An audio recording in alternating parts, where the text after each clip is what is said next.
നമസ്കാരം. ഇന്ന് നല്ല അടിപൊളി പൈനാപ്പിൾ പച്ചടി റെഡിയാക്കാം. ആദ്യം തന്നെ 200 ഗ്രാം നല്ലപോലെ പഴുത്ത പൈനാപ്പിൾ ചെറുതായി അരിഞ്ഞ് ഒരു പ്ലേറ്റിലിട്ട് പകുതി മാത്രം ചട്ടിയിലിട്ട് 1/4 കപ്പ് വെള്ളം ഒഴിച്ച് അടുപ്പത്ത് വെച്ച് അടച്ച് വെച്ച് ഇനി ബാക്കിയുള്ള പൈനാപ്പിൾ മിക്സിൻ്റെ ജാറിലിട്ട് നല്ലപോലെ അരച്ചെടുത്ത് അടുപ്പത്ത് അടപ്പെടുത്ത് അരപ്പൊഴിച്ച് കൊടുക്കാം. ഇനി 1/4 ടീസ്പൂൺ മഞ്ഞൾപ്പൊടി, 1/2 ടീസ്പൂൺ മുളക് പൊടി, 1/2 ടീസ്പൂൺ പഞ്ചസാരയും ആവശ്യത്തിന് ഉപ്പ് ചേർത്ത് ഒന്ന് ഇളക്കി കൊടുത്ത് ഗ്യാസ് ഫ്ലെയിം കുറച്ച് അടച്ച് വെക്കാം. ഇനി 2 പിടി തേങ്ങ ചിരവിയത് മിക്സിൻ്റെ ജാറിലിട്ട് കൊടുത്ത് 1/2 ടീസ്പൂൺ കടുകും ചേർത്ത്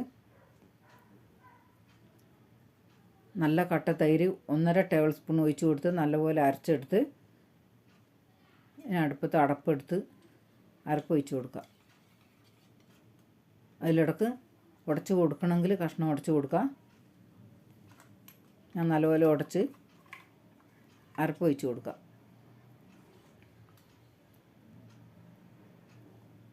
ഇനി 1/2 ടേബിൾ സ്പൂൺ നല്ല കട്ട തൈര് മിക്സിൻ്റെ ജാറിൽ അടിച്ചതാണ്, അത് ഒഴിച്ച് കൊടുത്ത് ഒന്ന് ഇളക്കി കൊടുത്ത്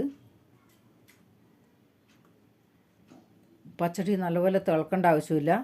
ഒന്ന് ഇതുപോലെ ഒന്ന് ചൂടായാൽ മതി. ഇനി മാറ്റി കടുക് വറുക്കാൻ ചട്ടി വെച്ച് 2 ടേബിൾ സ്പൂൺ വെളിച്ചെണ്ണ ഒഴിച്ച് 1 ടീസ്പൂൺ കടുക് ഇട്ട് കടുക് പൊട്ടി വരുമ്പോൾ കുറച്ച് കരിവേപ്പിലയും 2-3 വറ്റൽമുളകും ഇട്ട് വറവ് എടുത്ത് പച്ചടിയിലേക്ക് ഒഴിച്ച് കൊടുത്ത് നല്ല സൂപ്പർ പച്ചടിയാണ്. നല്ല മണമാണ്, നല്ല ടേസ്റ്റുമാണ്.